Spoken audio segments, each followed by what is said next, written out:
Ladies and gentlemen, welcome back to Softcore History.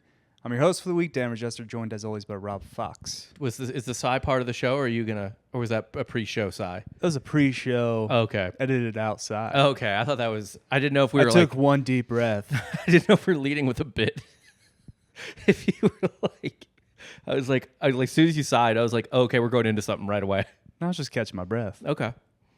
Because if you want to go low, I can go high today. I had dinner. I feel great, and actually, this is a very fun episode. Hell yeah! Then we're both high energy. I'm 3 margaritas deep. I had dinner with Gabby and Courtney and the kids. Nice. Yeah, I was thinking it was more of like a JJ McCarthy before I hit the field. Okay. Kind of just center myself, kind of meditate a bit, and then get into it. Well, let's hope it's Michigan, JJ. More Michigan, JJ. Yeah. That was just funny. I was like, sigh. Oh, okay. All right. Now I was getting like, locked in, baby. on my toes. And that's the kind of transparency you'll get nowhere else. Nowhere else. Peeling back the curtain for no reason. Thanks for that, Rob. Didn't know. I thought it was part of it. No. I'd rather do that. It's a fun and flirty episode. I'd rather accidentally yes and something than ignore something I shouldn't have ignored. Well, you ignore my jokes all the time. That's nothing new. Pal. No, you're just too highbrow. You flies over my head. Yeah, that's what it is. Old Danny Reggs. The highest brow in all the land. You do have a strong brow. I have good brows. I know. I said you have a strong brow. I have just good. I didn't say it was pronounced. I have good hair. Look at this. Yeah, you're flying. I mean, I can't really afford haircuts right now, so, but it's in a great spot. And then the beard's looking good. Maybe you could find like some Latino chick in your apartment complex who'll just buzz it for you. If worse comes to worse. I could just buzz it myself. Or get Shay to buzz it. Yeah. Why does it have to be a Latina chick to I don't know. They're good with hair. fade me up and good give with me hair. like an Edgar? Yeah, they're good with hair. Yeah, but I don't want a buzzed head. All right, fair enough. Also, it's fall. You don't need it. Mm-mm. It's not summer. I just wear a lot of hats, too. That's what I do. I got a full head of hair. I'm looking forward to beanie season. Wait, in February? Yeah. Just for like 2 weeks. Yeah, it's coming. Anyway, welcome into Softcore History. I'm excited for this episode. So last Friday on our Patreon, patreon.com/softcorehistory, Rob did a fantastic episode on, I believe, the 1917 incident between Texas A&M cadets and Rice students. Yeah. See, Rice is a normal school. Yeah. So they're just called students. Okay. Citizens, civilians. Owlets. I don't know. Yeah, no. Rice students, Texas A&M, fake. I will say this. If you want to, there are certain places you can go where you can see things that are so obviously and in some ways upsettingly from another time. One of them is the closest you will ever get to feeling like you are in the Jim Crow South, if you are so inclined to experience that, which I is going to the Kentucky Derby, not in the infield. I mean, then you're all poor Jim Crow South. It doesn't matter. You're too poor for the laws to benefit you. But if you go if you get a good seat, if you sit in the box. I was going to say this, guys. I don't know. If you get this has got to come around, right? Yeah, if you get in the boxes, it just feels like, because A, you're in the South, B, everyone's in seersucker and stuff like that, and C, it's like there and Las Vegas casinos are the last place where someone will walk by you in an otherwise normalish setting, smoking like a whole cigar or a cigarette, or you know what I mean? Like it is of another time. Mm-hmm. Another place that is like that is halftime at a Texas A&M football game where they will put on a full North Korean military parade-esque halftime show every week. I remember me and my Mizzou fan friends who were there for that game were watching, just being like, God damn it, this place gets creepier and creepier and creepier. We covered a topic on Friday where they stole the Rice Owl and they essentially just like turned College Station into a military zone. The Rice Owl like mascot statue, not an actual owl. Correct. Which I was really, I don't know if I mentioned that, but I was really bummed about because at one point, one of the first things I read was all that made it back to Rice was the skin of the owl. And I thought it was You're like, that's dark, man. I thought it was a real owl for a minute. PETA wouldn't approve of that No, episode. I was like, the episode got a little less exciting for me when I found out what it really was. That it wasn't a real owl. Yeah, but it's still good. I was like, what do you mean only the skin got back? Well, today's episode is not a specific incident, but rather a craze or a fad that popped off post World War II. Oh, I know what this is about then. Yes, you do. Was it immortalized in Animal House? Or Revenge of the Nerds? I have a confession. Yeah. I've never seen Animal House. Wow. I know. Sad. I used to write for a website called Total Frat Move, and I've never seen Animal House all the way through. But I know you're not from a fatherless home. And that's such a dad movie. My dad didn't go to college. It doesn't matter. Well, he went to community college. It's not about it's not a college thing. He went to Delco. You think my dad wasn't in a frat? Like it's about that. It's just of that era. It's like their Superbad or their 40-year-old virgin or something. Like it is their peak, like formative comedy. He was more of a Mel Brooks boy. Okay, I mean my dad liked Mel Brooks too. He loved Blazing Saddles, stuff like that. But it just feels like such a dad watch. Following the 1930s crazes of goldfish swallowing, which I feel like that deserves its own episode. Good Lord, yeah. Flagpole sit-in. What? Yeah, that was a thing, Okay. I guess, in the 30s and 40s. You would climb a flagpole and just sit on it in creative ways. I guess it was the original planking. I was gonna say, like all the internet crazes of planking, and there were some other dumbass ones that were even worse than that. But Rob hates the ice bucket challenge. not new. Yeah. He really just hates everybody with ALS. The juice isn't worth the squeeze. If that's how we have to cure ALS, I think we need to ask ourselves, what are we doing? Yeah, You think Lou Gehrig wants that? absolutely not. No. Lou Gehrig would be ashamed. He was a unit. Yeah. He doesn't care about that. He would know that actual cold water prevents you from gains. That's true. That's scientifically proven. All these dum-dums that are doing ice baths after their workouts, after they lift, just totally neutering all of your progress. Freezing it. Literally. Literally freezing it. Stupid. And jamming as many people into a phone booth as possible. That's sweet. I like that. That's just funny. So those were the big three back in the day. Goldfish swallowing, flagpole sit-in, and jamming people in the phone booths. You know, I'll be honest. I think the goldfish in the phone booth, I think that persisted to the 90s. Or even the late 2000s. I mean, Jake, I believe, swallowed a goldfish. Or his friend did. Steve-O did on Jackass. And then puked it up to see if it was still alive. Yeah, That's just an old classic carny trick. Yep. And Steve-O's a carny, like literally. The thing that took over college campuses and became the hot college craze after World War II were, of course, panty raids. Yep. Immortalized. Actually, I don't know if it was in Animal House. I've never seen Revenge of the Nerds It all the was way in through either. Oh, really? They won't play it anymore. Why? Because there's an egregious rape scene that was That's not good. played off as not rape. Like a little switcheroo. Yep.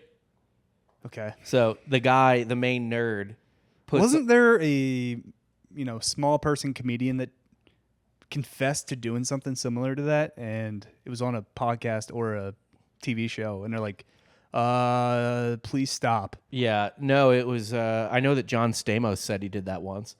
That he like brought a chick home, and he was like, "But I felt bad for my buddy. He thought she was so hot, so I took her home, turned out the lights, and let my buddy step in and like act like it was me." Oh, God. Yeah. Also, I don't even understand how that would work. This person's bald now. Yeah. But no, in Revenge of the Nerds, the jock is like dating the hot cheerleader, and they're from the cool jock frat, and the nerd puts on the jock's Halloween costume. It's like a Darth Vader costume, so he's wearing the mask. And he goes into this like, it's like a Halloween. Just full cosplay. Yeah, Halloween carnival. It's actually the ultimate cosplay. You're cosplaying as somebody who was cosplaying. It's cosplay inception. You're cosplaying within a cosplay. It kind of cancels each other out. It's so many layers deep, it's hard to say what the ethics are.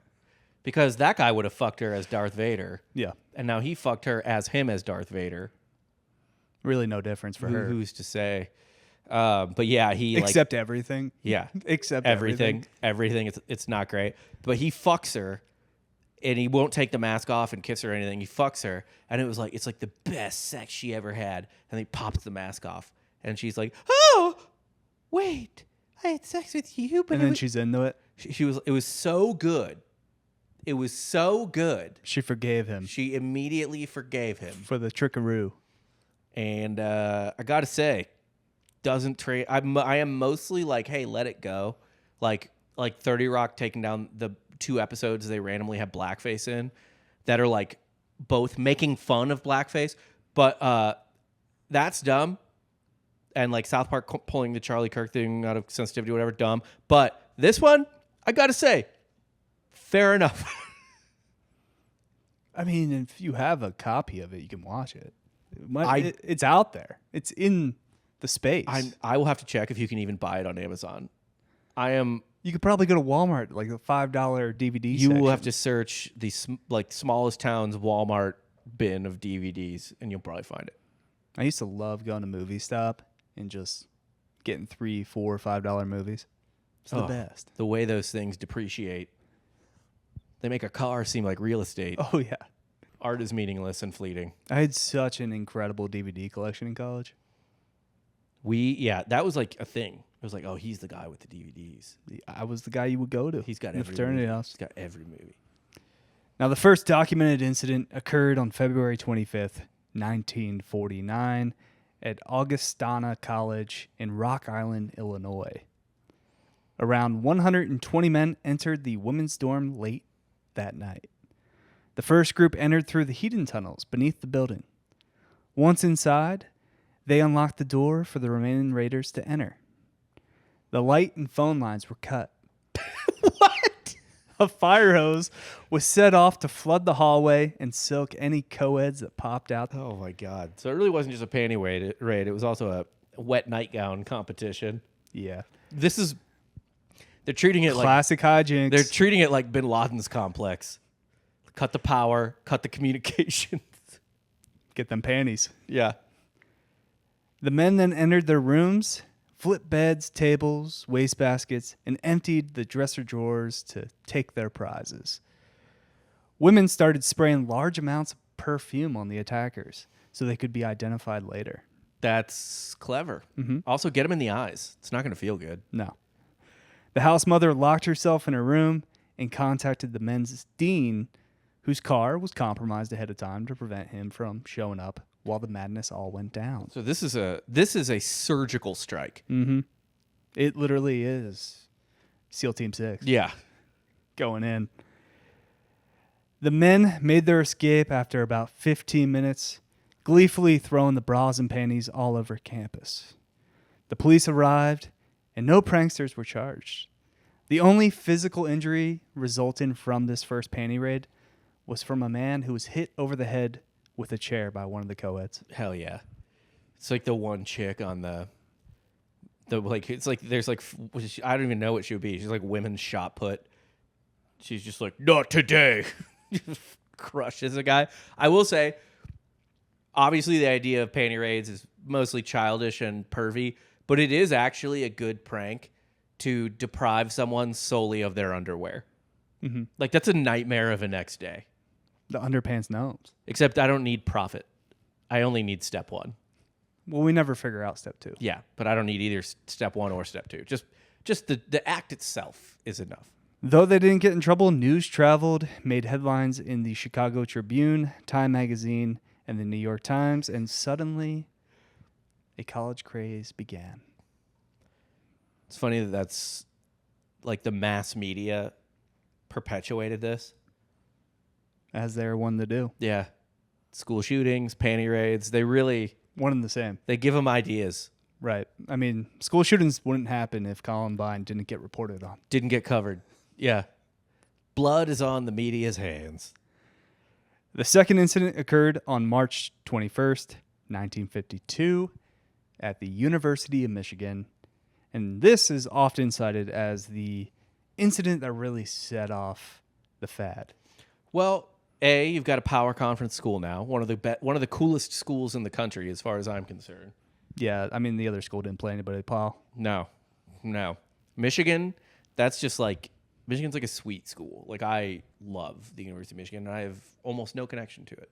In an article titled Panty Raid in 1952, James Tobin from the University of Michigan's Michigan Today describes the event. At about 6:30 p.m., Art Benford, a junior, finished dinner in the dining hall of West Quad. Oh, wait, I should do this in like a mid-Atlantic voice, right? 50s it's kind of dying out by the 50s, but you do you, baby. Okay. He went to his room in Allen Rumsey House and picked up his trumpet. Benford said later he only meant to relax by playing a little music. But his impromptu rendition of Glenn Miller's Serenade in Blue set off a chain of events that gave America a distinguished fad of the 1950s, the Panty raid. What was it, like the brown noise, but for horny and stealing underwear? We're getting to it. All right. He's setting the scene. All right. These are the words of one James Tobin.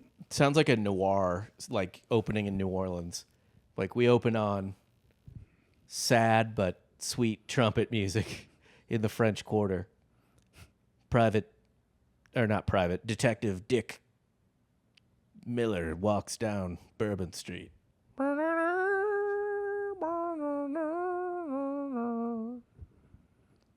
Benford soon found himself accompanied by a trombone player in the men's dorm across the street. 2 tubas joined the concert. A stereo speaker blared from a window. Someone owned a portable foghorn. Calls of knock it off were soon followed by residents exiting both dorms. Notified of a disturbance, the Ann Arbor police arrived to find 600 men gathered on Madison Street shouting at one another. But the appearance of the officers turned the students' attention away from themselves and towards the police, who, not wanting to provoke any further, wisely retreated to their car. That's the least college police thing I've ever heard in my life. Outside, someone shouted words that would become a rallying cry for the next decade. To the hill!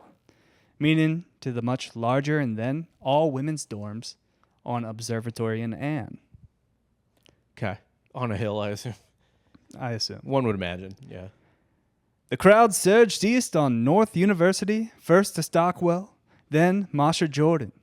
At each, they made incursions, ran upstairs and down corridors, then left. Women poured wastebasket loads of water from the windows. By the time the men got to Alice Lloyd Hall, women residents had locked the front doors. This isn't a panty raid. This is a panty siege. It is a siege. Yeah. This apparently fueled the fire. The rowdies got in through side doors, raced upstairs and into women's rooms, and seized what the Ann Arbor News called miscellaneous female unmentionables. Yeah, well, that's what you got to say. The Detroit News, less squeamish, said the men took items of lingerie as souvenirs. By now, it was 9 p.m., and for a moment the storm seemed to have spent itself. But then the milling crowd of men spotted a counterattack heading their way. A horde of women flooded into Central Campus from the hill. The women aimed straight at the symbol of male privilege, the front door of the Union, which by tradition was never to be entered by an unaccompanied female. They surged through the Union, then into all-male West Quad, where several quadders, caught unawares with their shorts on, were forced to scamper for safety, according to the Daily. Oh, hell yeah. It's a counter panty raid? You got to hit them back. Oh, boy. We used to be a proper country. At South Quad, pandemonium broke loose, the Daily reported. While some men beckoned to the women, others formed a barrier at the front doors, but the screaming coeds broke through. In a moment, the lounge was cluttered.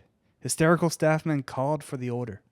Like, please, for the love of God, get your vaginas out of here. This is our safe space. It's a male-only space. They should have just had an orgy at this point. Yeah, truly. Like, just fuck. Just get to it. Just cream all over the Union. I feel like most life back then, though, was one giant foreplay session. That never turned into anything. No.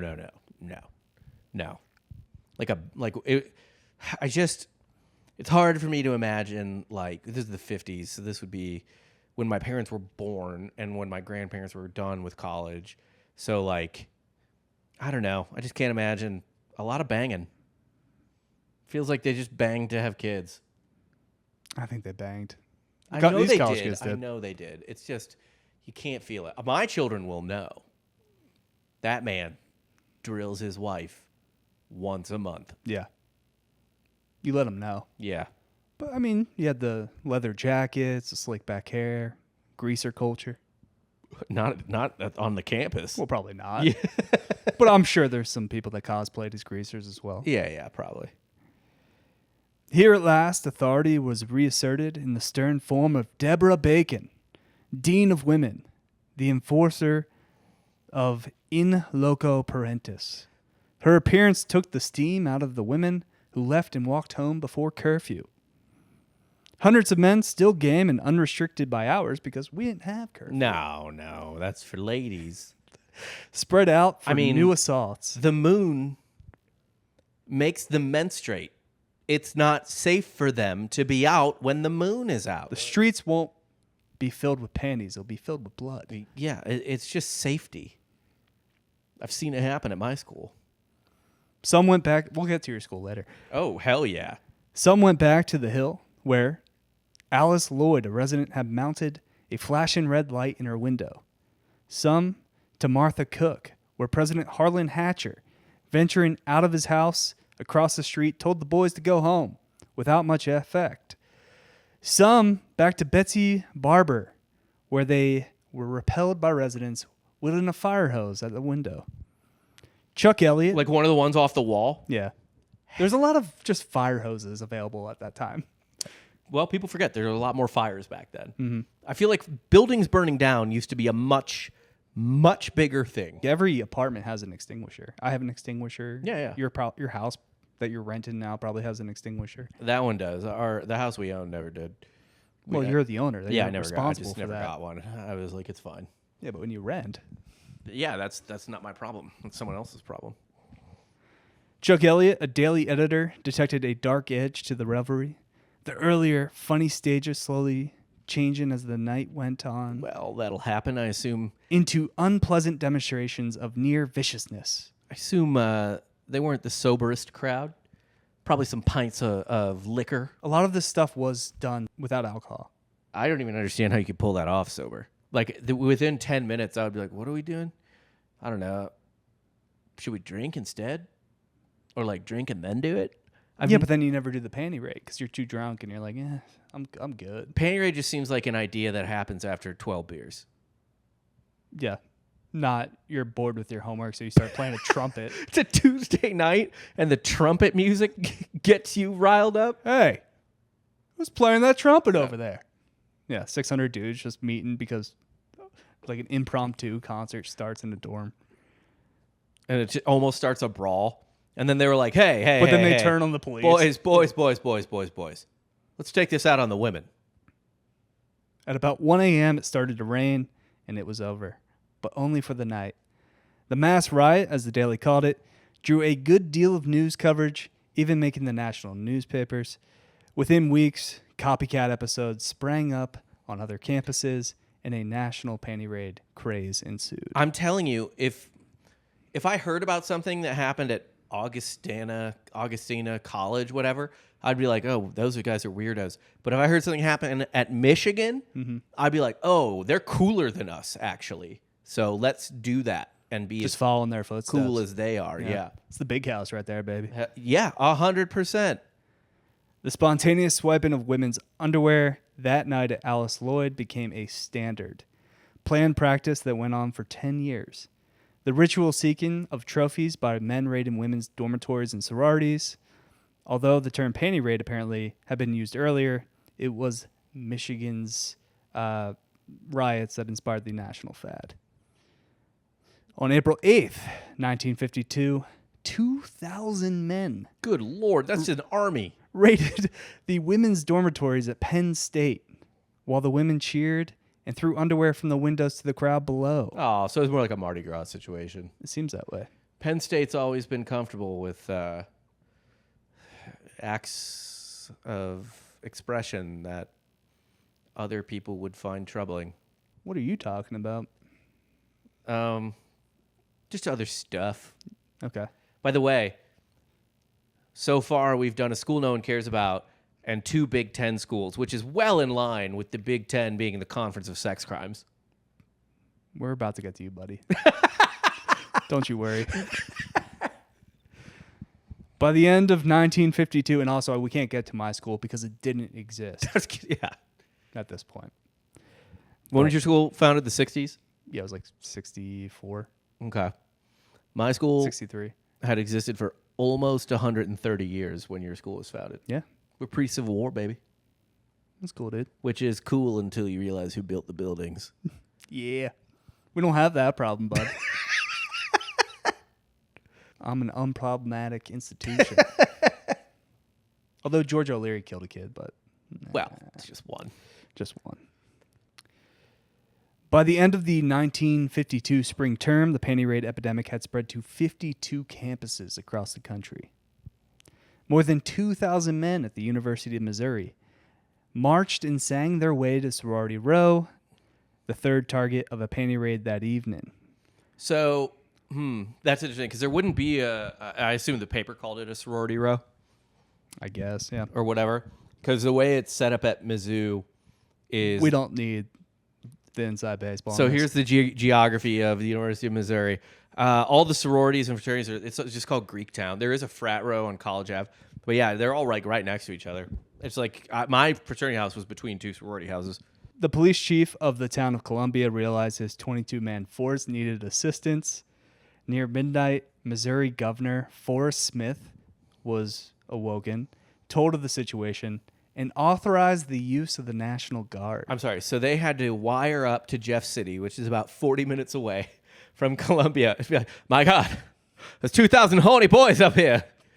Send in the National Guard. They're like, governor gets woken up in the...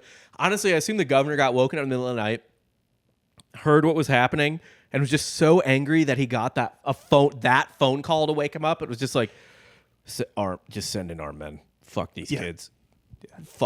Fuck them to death. I feel like we send in the National Guard for more things than we care to admit. Actually, fun fact, the National Guard has been deployed to universities more than anywhere else.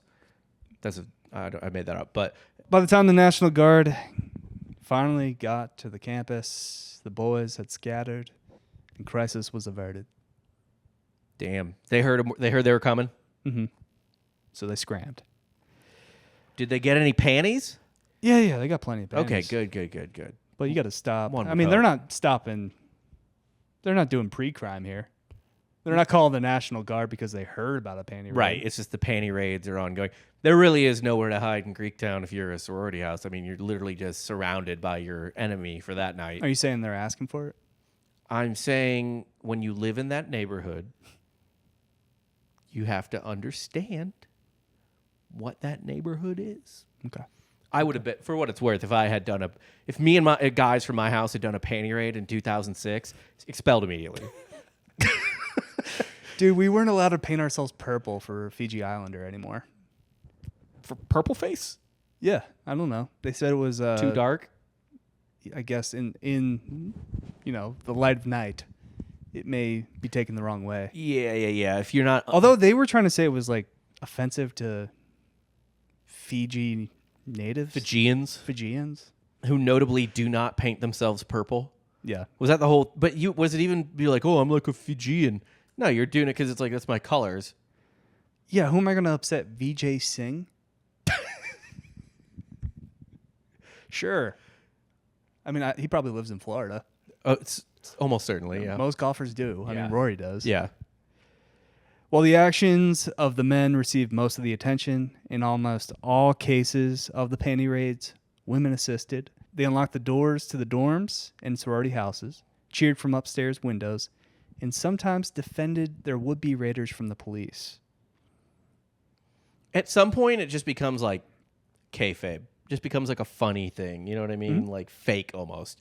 Where it's like... College is fake. Yeah. So this would happen actually too with composite stealing, right? When girls would do it.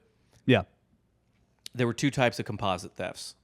And if you don't know what a composite is, in a fraternity house, it's just like a big framed yearbook for the year. It's all the photos of everyone in the fraternity. fraternity. In the fraternity for that year. And they run about $3,000.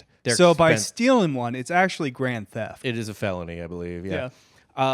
And like the exec board is listed, like the president and everyone is noted who they are, and then everyone else is just there. Sorority sweetheart is sometimes on it. Yeah. House dog, house mom, house dad, whatever.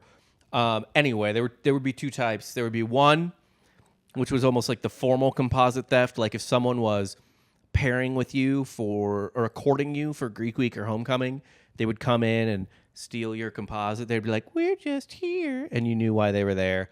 And they would take a composite and leave, and it would come back like faux decorated, where there would be like captions like making fun of everyone and like candy or little like voice blurbs. Yeah.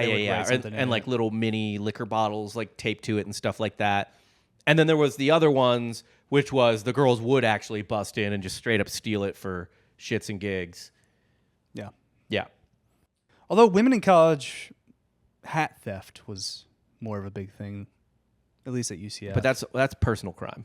Hat theft, hoodie theft. They would take it right off your head, though. Frat shirt theft. Oh, I lost so many hats just right off my dome. I would have. Never talked to the women either. They would just take my hat. Yeah, they liked it, I guess, and I just if you're rocking, never saw them again. I mean, if you're rocking a citronaut hat, got the citronaut shirt. You gotta fucking take it, dude. If somebody stole this shirt from me right now, I would maybe fight them. That is actually a trophy that people would do, that girls would do in particular as well, which is like if they hooked up with a guy, they would want a T-shirt to wear home, and they would request letters. I don't know if anybody was doing that. That was the thing. At least with my fraternity. That was the thing at Missouri. It was the thing at UT. Nobody wanted to proudly rock Fiji letters at there were UCF. A ton that wanted to proudly rock those letters, but you know what? Some did. We were bottom tier boys. Some did. It's all good. We had fun. That's all that matters. Played video games. Made friends. Sometimes guys would play Magic the Gathering in one of the apartments. I would get really mad on a Friday. I would get, I would get so annoyed. I'm like, people are coming over. Please clean this up. There were nights where I played D&D too, and like Magic the Gathering is just a bridge too far. Just much gayer. There was a time, my like second to last year, my fourth year out of 5, where we lived in off campus. Like our fraternity had 3 houses in a row, aside from our fraternity house, 3 houses in a row off campus, where we all like 12 guys like lived right next to each other. And I remember going over to one of the houses where I had like friends who I wanted to go out with for like weeks in a row on like Thursday and Friday night, and being like, "Hey, are you guys going to Harpo's? Like, come on, let's do Big 12, like whatever." And they would be high, and they'd be like, "No, dude, we're playing Settlers of Catan." Yeah. That's even worse. That game stinks out loud. I was like, I will flip this fucking table over. I actually got COVID for the first time when I played Settlers of Catan. No, you didn't. That was just a disease that Settlers of Catan That's gave what you. I'm saying. It literally, I got diseased. I got COVID from the game. I'm just saying, COVID is from its own thing. I think the game made you ill. It gave its own sort of just universal karmic illness. I lost my ability to taste things, which comes with playing the game. You have no taste if you play Settlers of Catan. So it checks out. I fucking hate that game, and all of my hate started from that. Like in college, and then one of the guys was like, "I don't even care about going out. I got a girlfriend. Like I might be able to like talk to chicks," and I'd be like. I'd be like apoplectic, like just furious. Just want like you needed your trumpet, so you get the boys rallied. Oh my god, dude! Yeah, I should have sat outside and played a trumpet. That shit drove me fucking insane. And it was introduced to them. There was one guy who lived in the house who wasn't in the fraternity, and it was like just some stoner kid who was super nice, but he was just I think his name was like Gareth or something horrible like that. Sure. And he just was like, "Dude, my friends like this game Settlers. Do you want to play it?" And they started playing it like a Tuesday and just got obsessed. And I was like, "You are ruining your lives. You're wasting away.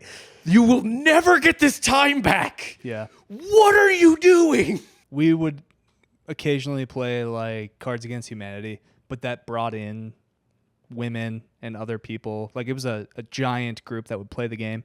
I was anti beer pong because of the same reasons. It's like, oh, cool, you've been You at the table all party and Been talked to locking no this one. table down, dude. I haven't talked to a single chick all night. It's like, please clear off the table. We can play flip cup here. Have the entire party involved. I just want more people than 4 people. it's fine to have a beer pong table or 2, but it can't be like 20 beer pong tables. You can't be there all night. No, you don't want to be. No. I actually got into a run one time where I'm just like, please beat us. I want to leave. I mean, there's a certain amount of pride. Like, I took pride in winning beer pong, but I didn't want to be on it till like 1 a.m. No. It's a nightmare. When 600 men at Columbia University besieged the residence hall of the all-female Bernard College next door, Oh, we're going Ivy? hundreds of coeds waved undies from their windows and tossed water-filled bags as Columbia males fought with the police. Who were they throwing them at? The males or the police? Both. Look, it's one thing for 1950s or 60s Mizzou or whatever in your podunk little college town for that police department to not be able to handle 2,000 college kids. How the NYPD was not able to round up a bunch of soft hands Ivy Leaguers.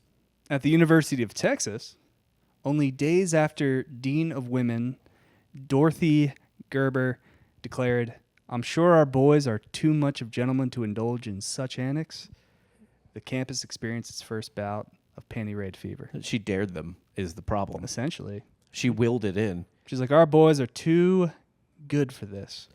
But how Check it out, they're not. how the guys took it was, what she said, we're soft? You won't pussies. Yeah, you won't. You She bitches. said you won't. And they said, You can get any guy our age to do anything if you just say you won't. you won't. Because what you won't means is you can't. And just no balls. Yeah. Yeah. That's the order. It's you won't. You won't again. No balls. Theory of thirds, I think is what it's called. The rule of threes. It's really whatever your communications teacher taught you. However, yeah, whatever you prefer. You know who my communications teacher was? Who was your communications teacher? Melissa Click. Oh, that's a deep cut for people at home. Melissa motherfucking Click. She's one of them. I had a lot, but I did have the woman who famously got fired from Mizzou during the BLM protest. Dude, she single-handedly created woke, I think. Yeah. I think she is the most responsible person Yeah. for whatever just happened. Well, last it doesn't decade. help her that her name is so memorable. Yeah. I need some muscle over here. Yeah. Just bullying an Asian journalist. No. Student journalist. Do you know who it was? It was It was an Asian kid. No, it wasn't. Yeah, it was. It was a couple. Because one of them follows me on Twitter and is now trans. Oh, sweet. And she was like, I need someone to kick the shit out of these guys. On the evening of Thursday, May 22nd, 1952, several hundred Texas students attempted a raid, but were fought off by a coalition of Austin and University police, University of Texas football players recruited as bouncers, and the sprinkler system in front of Scottish Rite Dormitory.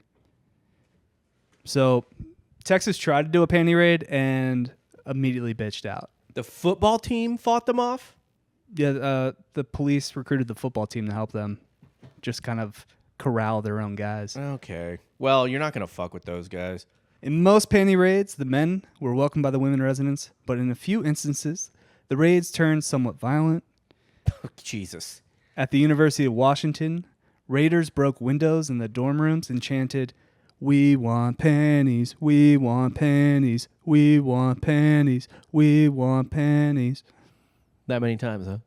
That many times. Yeah. I was waiting for Chase to get out of frame for you. Oh, fair enough. Yeah. He was just trying to get Just in the hopping shot. back up. I think dog on camera helps, if anything. He's not framed right, though. You just saw dog ass. Fair enough. You would have just saw dog ass. But yeah, he was taking the sweet time. He's an old man. He is. It feels miraculous that these things didn't turn not violent like a lady's getting punched in the face or something like that, but or like worse, but that there just wasn't more property damage. Yeah, there were some incidents where like $10,000 worth of damage was done. What's $10,000 today? I know, right? Yeah. So a lot. Yeah. Many saw it as innocent fun, but some did not, including one Sergeant Carlton Rutledge of the U.S. Army, a then participant in the American military action in Korea, who strongly opposed this fad. Was he in school? No, he was literally in the Army. I know, but it was like it was like in college after the GI Bill or something? No, he just read about it. Oh. Fuck off, dude. Sorry, I was confused because I was like, why would someone in Korea give a single fuck? Well, I'm going to get to it. All right. Be patient, baby. Let me feed you, baby bird. Offering my commentary. In a letter to the editor published in the New York Times, Rutledge said, "What kind of young men are growing up in our country, the leading nation in the world, standing for democracy, civilization, and refinement?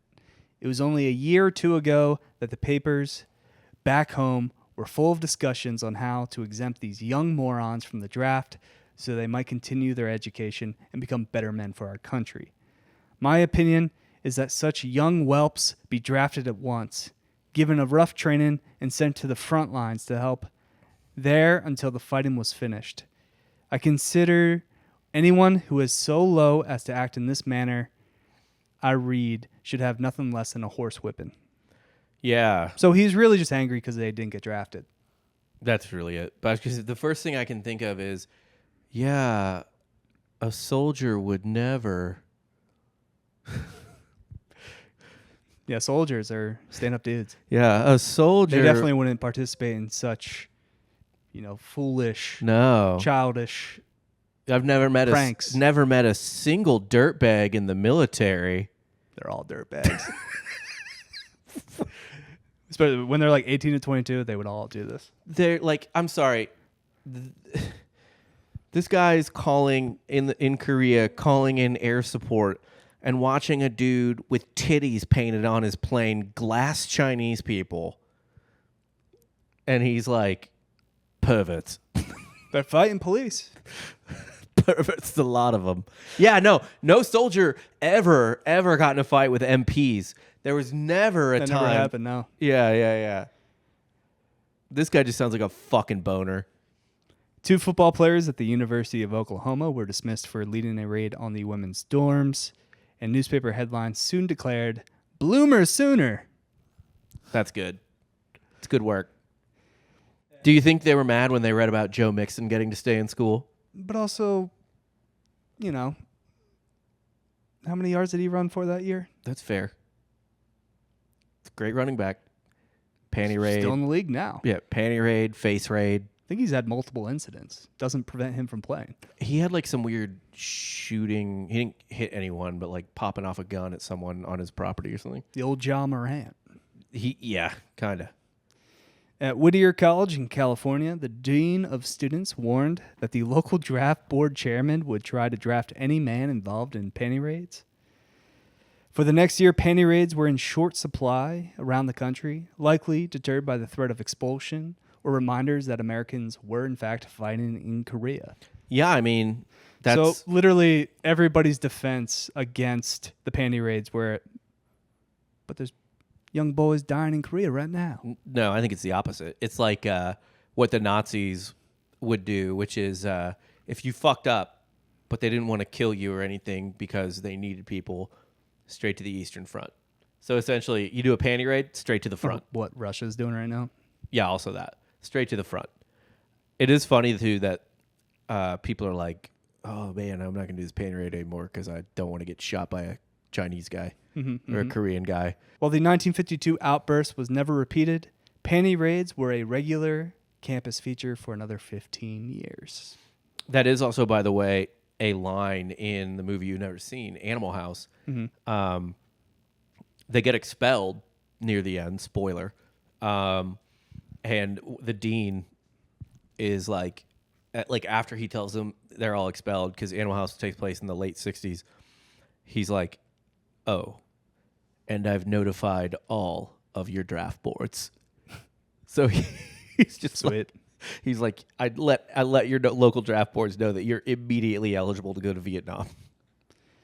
By the late 1950s, panty raids had evolved away from the potentially destructive entering of women's residences into just wooing ladies from the outside. Groups of men sang and chanted and hoped to be rewarded by lingerie dropping from windows. They were sirens. Serenaded. Yeah, that was a big thing when I was in college. You just go up to a sorority, sing a dumbass song, and they, give them roses or something, and they might accept you for homecoming. Yeah, that's how we did it too. Serenades and all kinds of courting stuff. I sang Stay by Lisa Loeb with my buddy as a duet. We did a rendition of Fuck You Gently. Nice. Yeah. Solid. And we locked down a sorority for homecoming. Did you sing it? Or was it the whole house? The whole house. Okay. It wasn't just me, yeah. We went to their house, serenaded their entire sorority, did Fuck You Gently. Nice. Mm-hmm. That was kind of expected, though. I think ATO at one point did Dick in a Box. And literally had dudes just like shirtless and just dressed in a box. Yeah. Some of the ATOs were one of the wilder ones because like we would do serenades. We would try to be like funny and do funny shit. But like you changed the lyrics. We didn't. Oh, we changed the lyrics. We did it as like, it was just like we still said Fuck You Gently, but we would make it more applicable for the literal ladies. Ours were like part of a broader sketch. It made sense within the sketch. Anyway, but like I would hear like ATOs and SAEs and stuff like that, the houses that like were very, did not treat their pledges well. It would be like the pledges would be like around the corner, like jerking off to make sure their dicks were hard. And then would have to like run in front of the sorority with hard dicks. No, they were just fluffing. They weren't hard. They were probably. But you get a fluff, yeah. You got to get a solid chub. I think you can't be totally fucking rocking a weenus. Yeah, because if you fluff it, that leaves room for the imagination that to it be could like, grow. Not much. Could more, be bigger. Yeah, but if it's fully hard, they know exactly what you're working with, mm-hmm. and they're not happy about it. No, especially like when you're doing a physical feat. Just a penis and balls, especially soft, it's not going to do it for anyone. I mean, the human body knows that you shouldn't run with an erection. It wants to shrink your wiener up for mobility. As part of the fun, a coed might write her first name and telephone number on the inside of her undergarments, and the gentleman who acquired the prize was obligated to return it in the way of a blind date. Aw. I like that. Can I put them on you? Grandpa, how'd you meet Grandma? Well, she was a whore. That was until May 24th, 1963, when 300 students from Norwich University descended upon the capital city of Vermont and laid siege to the campus of the Vermont College. They hit the capital? They hit Vermont's capital. My God. How do you even say it? Montpelier? Montpelier? Yeah, I think so. I think that's right. How many people in the U.S. do you think could actually name the capital of Vermont? It should be one of the easiest because it's the craziest name. I don't think anyone's getting it. I think I could do all 50 state capitals. I think. Might have to do that on the Patreon at some point. Maybe, but I would say 99% get it wrong. Over. I don't even think 99% of the population could list a city in Vermont. Montpelier is the only one. It's not a city, in my mind. It's the closest thing to it. Mm-hmm. Dean Pauline Tompkins came into the dining hall to tell students she had received a call warning her of plans of a panty raid. She set out the rules for the evening. All dates were to be canceled. Anyone out of the dorms before study hours was to return by 7. Lights were to be turned out once the raid began, and no one was to be let into the dorms. Man, I wish you had seen Animal House now because so much of this just happens in Animal House where they're like, there's women's colleges, there's like dorms where you have to be let in, other women who are there. There's plenty of people who are listening to this right now that are connecting with you in a way I can't. Yeah, who looked at you suspiciously and stuff like that. My favorite thing from Animal House is that, so it was like taken from a couple of different of the writers' experiences in college. Yeah. And one of them was, you know who Harold Ramis is? Mm-hmm. Egon from Ghostbusters, all that shit. Anyway. Well, I've never seen Ghostbusters either. Oh my God. All right. But you know who Harold Ramis is somehow. Anyway. I'm aware of Ghostbusters. Yes. He wrote Caddyshack too. Yeah, he's also in a lot of movies. Yeah. He went to Washington University in St. Louis. And there's a scene, Make it about yourself. in Animal House where they go to a jazz club, a black jazz club. It has one of the famous lines, "Could we dance with your dates?" And they just like let the black dudes take their white dates. And it's from a women's college, which is what made me think of this. Anyway, I was like, man, I don't know why, but that had to be Harold Ramis that wrote that part because he went to school in St. Louis. And I guess he said that that was him. And they just for shits and gigs went to East St. Louis one day. Sure. And it went exactly as how you would think it would go. Yeah. Where they were just three terrified white boys and like went immediately back. Okay. Yeah. But they took those dates from a women's college, had to lie to get them out because they weren't just allowed to go on dates. They weren't just allowed to leave. They had curfews. Yeah. Yeah. The It's moon. weird. The moon. I mean, even today, sororities, their houses and everything, there was always like a point of no return that guys could not go past.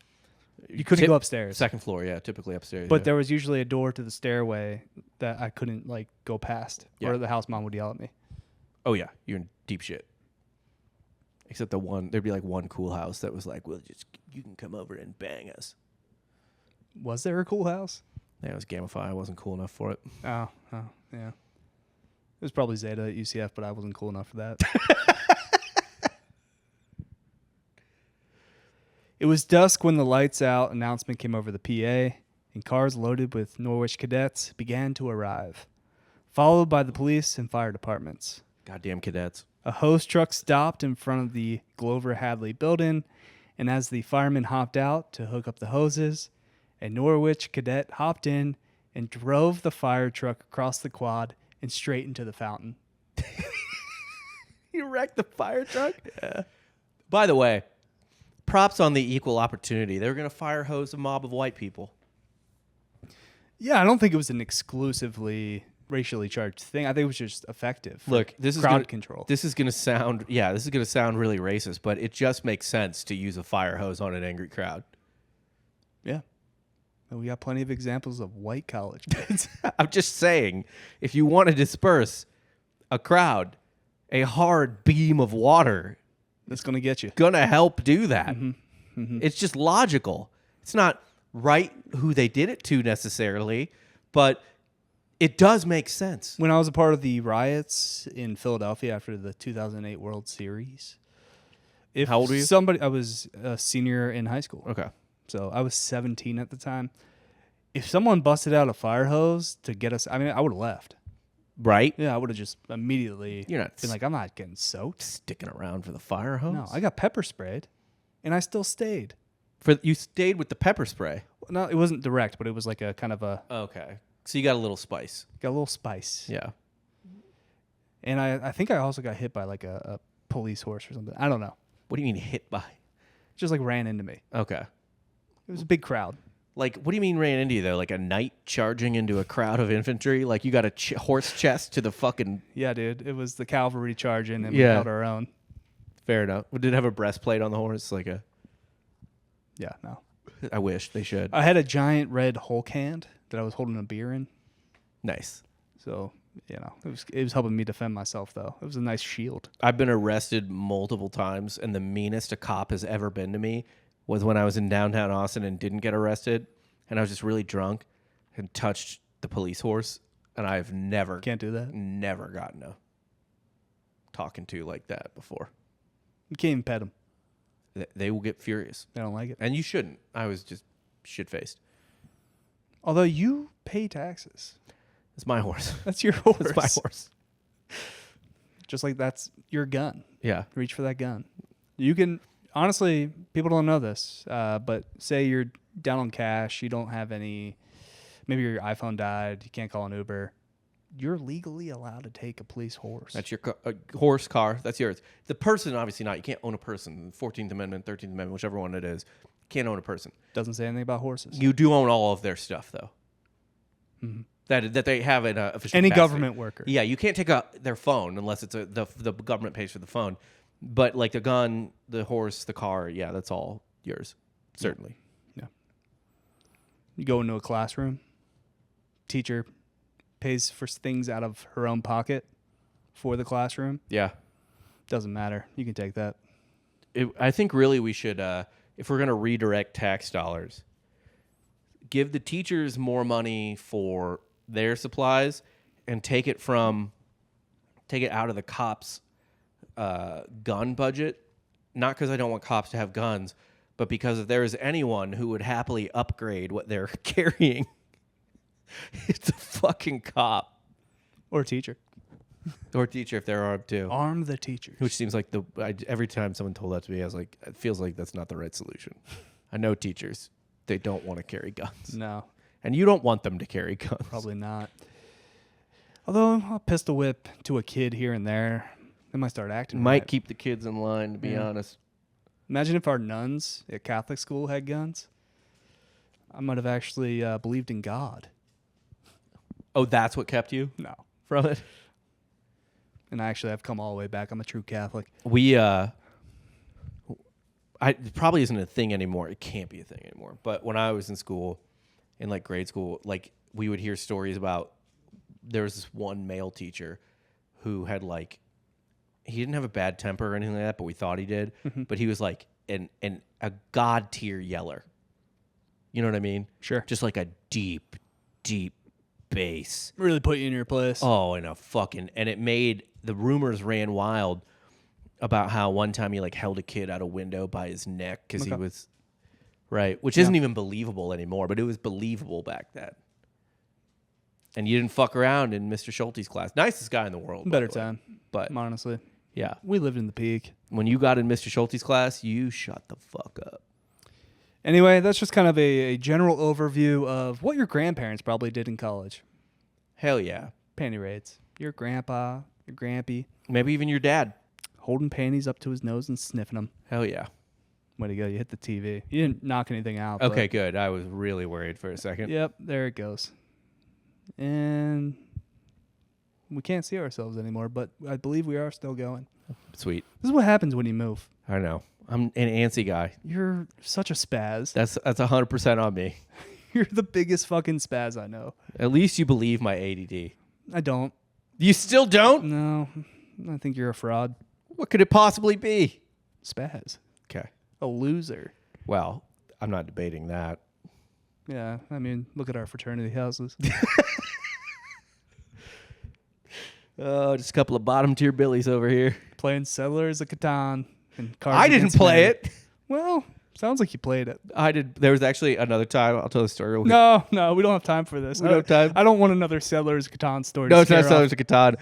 But those same guys, they always wanted to go to this one dive bar that no one went to, and it was like no girls there. Guys and I did. That was Wednesday night at Devs. They always wanted to do it every night, and it got to the point they also didn't card hard, and a lot of them were under 21.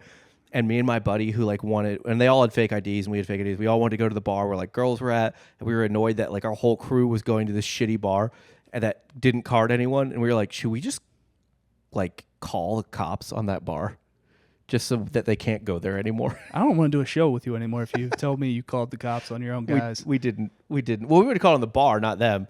We're like, should we just call Liquor Patrol and just get this bar shut down to stop them? Now, not only are you a spaz, but you're a goddamn rat. I didn't rat. I just wanted the guys to go out with where girls were. I can't believe I'm looking across the couch. It was completely justified. And I stand by my hypothetical actions I never went through with. Anyway, that's our episode for today. Make sure to check us out on patreon.com/softcore history. 2 additional episodes, 1 every Wednesday and 1 every Friday. And at this point, we have 3.5, 4 years of evergreen We content. might need to I start have saying no 4. idea. Might need to start saying 4. Been doing the show for over 5 now. So Patreon came, I think, like a year and a half later. Yeah. I don't know. Anyway, plenty of content, including that Rice A&M episode. It was great. I enjoyed this episode as well. Oh, I love a good college episode. Really lets us riff. It really lets us go back to our glory days that weren't so glorious. They were glorious. It's fine. It's fine. Your glory days were your early 20s, Your your mid-20s. It was my second time in college. That was actually more You got like, to be a UT student without going to school. mid to late would be the way to put Yeah. mid to late 20s. Anyway, check us out on Instagram if you're so inclined. You want to see some social stuff. Sub to the YouTube. Comment on it, Spotify helps a lot. Leave a review on Apple If you can. Please and thank you. Yeah, YouTube, you can get to see our pretty faces and all the hard work I did in my apartment. Yeah, it looks goddamn good. Not gonna lie. I mean, we're getting comfy here. We're hitting bombs. Nothing but. Mm-hmm. Call us Cal Raleigh. I'm excited for the future. Anyway, for Rob Fox, I'm Dan Regester. You just got soft serve.